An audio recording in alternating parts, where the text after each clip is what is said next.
Avec Debat, Philippe, avec Debat, mais avec un gros coup dur également, l'absence de Rai, qui a toujours un problème au niveau de la tâche musculaire au-dessus de la cuisse gauche.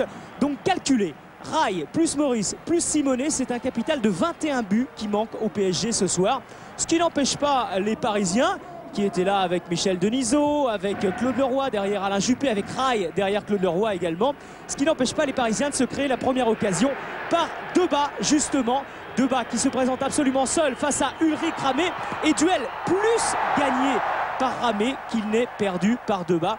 Debat dira plus tard qu'il voulait la mettre, on va le voir au ralenti, au deuxième poteau. Il attendait que Ramé bouge, mais il n'a pas bougé. C'était parfaitement joué de la part du gardien bordelais.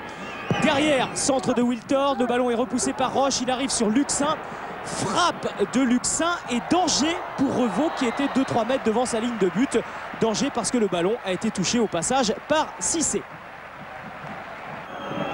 Les Bordelais dominent. Corner tiré par Wiltord, ballon repoussé et qui va revenir sur Jean-Pierre Papin. Les Parisiens croient au hors-jeu. En fait, il n'y a pas hors-jeu du tout. Centre de Papin et reprise de l'Asland, reprise écrasée malheureusement pour les Girondins. C'est vrai que tout le monde a cru hors-jeu parce que l'arbitre assistant avait levé son drapeau, mais M. Saul lui a fait signe de jouer. Alors Bordeaux domine dans cette première période, mais les Parisiens sont au pressing et gênent considérablement les relances bordelaises. Beaucoup de ballons perdus. Bordeaux qui joue sans Johan Mikou, également le meilleur passeur du championnat, mais qui continue d'attaquer quand même avec Sylvain Wiltord qui fixe tout le monde avant de décaler Moussampa. Frappe de Moussampa, gêné, il est vrai, par Jimmy Algerino. Ralenti.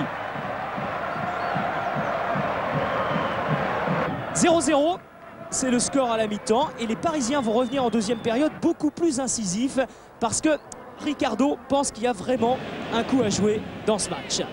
Donc beaucoup plus d'occasions pour le Paris Saint-Germain avec James Debat encore. Centre de Debat. Et reprise de Gavard, repoussé de 2 points par Ulrich Ramé. Face à face, donc gagné par Ramé, qui est plus que parfait ce soir, qui est absolument impeccable. Et on retrouve encore Gavard, une fois de plus. Les Parisiens avec une échappée de James Debat face à face. C'est le deuxième face à face entre Debat et Ramé. Et c'est le deuxième face à face gagné encore une fois par le gardien des Girondins. Les Parisiens toujours avec Franck Gava pour la 3e fois de suite. Grand pont sur Michel Pavon. Centre de Gava, tête de Leroy. Et la colère de Ramé.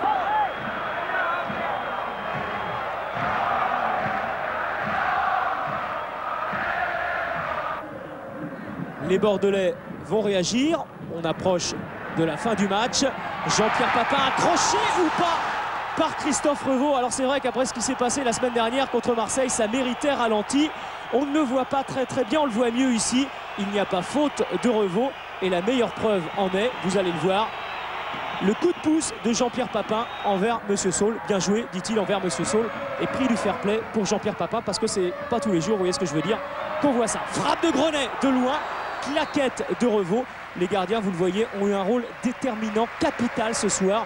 Beaucoup de frappes lointaines de la part des Bordelais en deuxième période. Les Bordelais qui insistent. On arrive à la dernière minute. Ballon pour Jean-Pierre Papin. Ceinturé ou pas, M. Saul cette fois siffle pénalty pour Bordeaux. On joue la dernière minute. Et encore une fois, il va falloir voir le ralenti. Ce qui est sûr, c'est que Roche tient l'attaquant. Mais il semble que Papin joue bien le coup et que Roche ne le fait pas trébucher, ne le tire à aucun moment vers lui. Pénalty pour Jean-Pierre Papin. Frappe en force, repoussé par Revaux. On en reste là, 0-0. C'est la 5-6e fois que Papin rate un pénalty. Et la dernière fois, c'était contre Joël Batz du Paris Saint-Germain. C'est la 2e fois contre le PSG. Donc 0-0. Et regardez la joie de Revaux parce qu'il y avait beaucoup de choses à extérioriser ce soir. C'est fait.